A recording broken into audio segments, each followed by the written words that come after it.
Hey guys, and welcome to this week's video.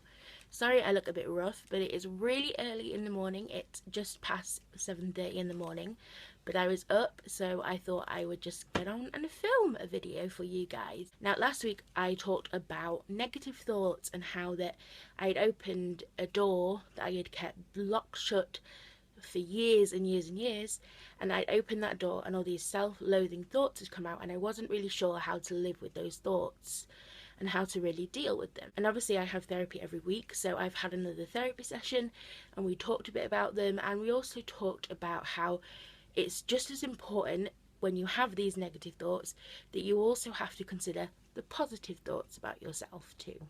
Now, before we moved on to the positive, we talked about how to sort of symbolically get rid of the negative thoughts. Now, once you write down your thoughts, there is a physical copy that you can see, that other people can see, and it is there, and it's a reminder of those thoughts.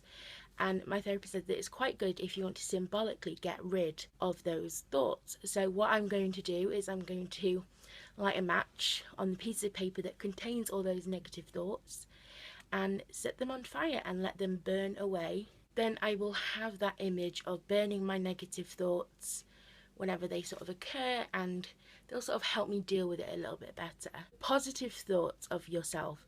Now, I find this topic incredibly hard.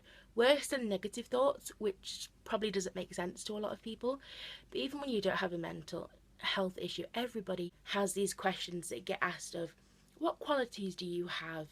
Or why are you suited for this job? Or when you're asked to pick out qualities, the good qualities of yourself, and write them down and sort of explain yourself why you're good at this. And I cannot do that. I absolutely dread them. I hate them. Oh, it makes me go all like cringy. I absolutely cannot deal with those sort of questions. And obviously, when I was asked about negative thoughts, I could give hundreds of negative thoughts straight away. They just popped off my tongue. I could easily do them. But when she asked me to go, right, you've said your negative thoughts, now tell me some positive thoughts that you believe about yourself, I was stumped. I literally could not think of one. And it made me feel really pathetic. Because everybody should be able to feel good about themselves. Everybody should be able to look at themselves and see inside themselves some good qualities about themselves and see what kind of person they are and what a positive impact they're having on the people around them. And I just could not do that. And it got me quite sad, but it also made me realise that this is why I need to deal with my feelings about self-confidence, because to me, I'm all negative.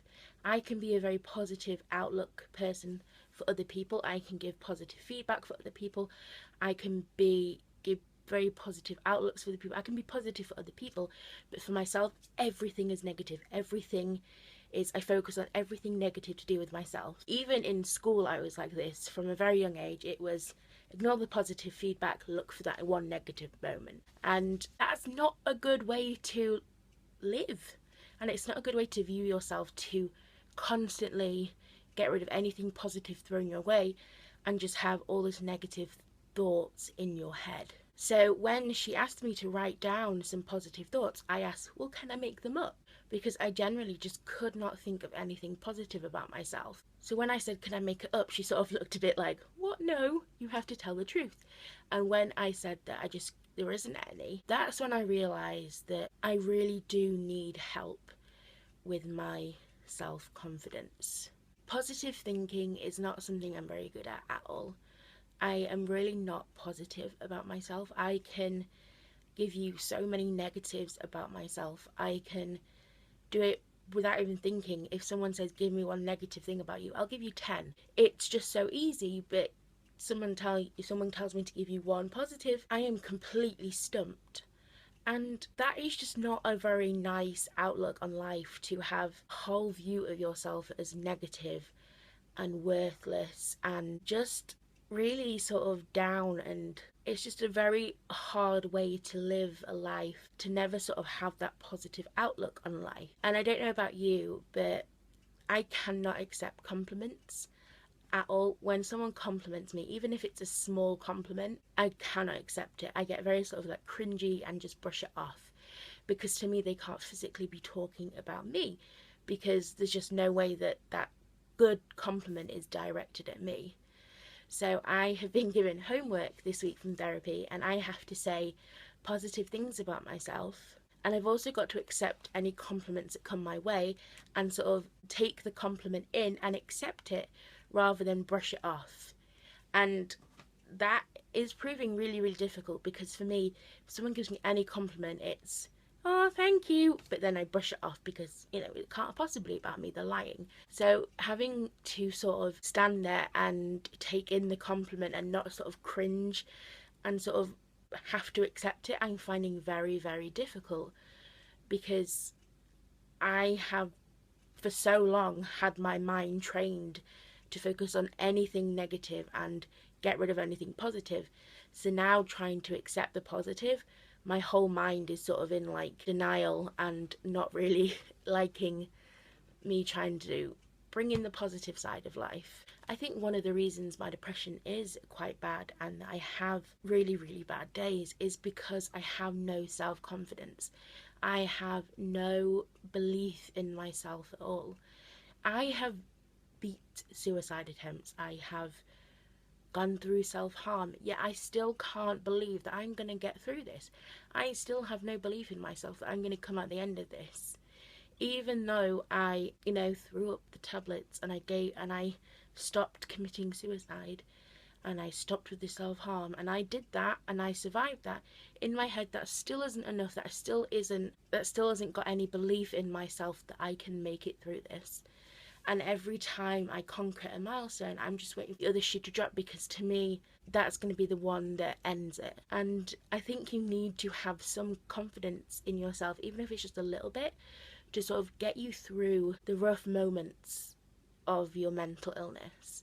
You need to be able to look in yourself and see that you have some positives inside, that you have a positive impact on the people around you, and that you are worthwhile, and that you are needed in your family, you are needed by your friends, and that you have good inside of you.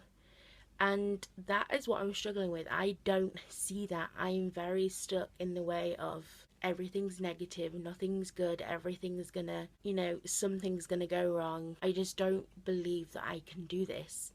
And I think that is why I'm so glad that I am now working on my issues with self-belief and self-confidence, because when on your darkest days, you need that piece of belief in yourself that you're gonna get up eventually when you're not feeling as depressed, and you're gonna carry on through the day and you're gonna make it through it. And I just don't have that. And I think if I did have that, it'd probably make a world of difference to just sort of have that little belief in myself that, you know what, Chloe, you've survived suicide attempts, you've survived self-harm, you've survived years and years of depression, you've survived years of anxiety. You can now go to this place where you couldn't do that before.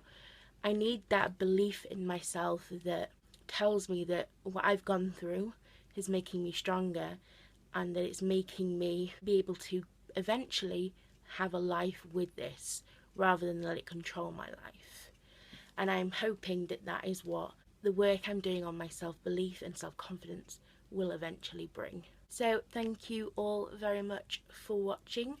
I am now going to go set fire to my negative list, and I'm going to try and capture it on camera.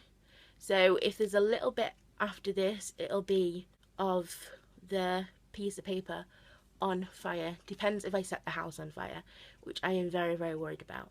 So thank you very much for watching, and I will see you next week. Bye. Hey everyone! I turned the light out so you could probably see the match a bit better. Hopefully I do not set the house on fire. Okay, wish me luck. Woo.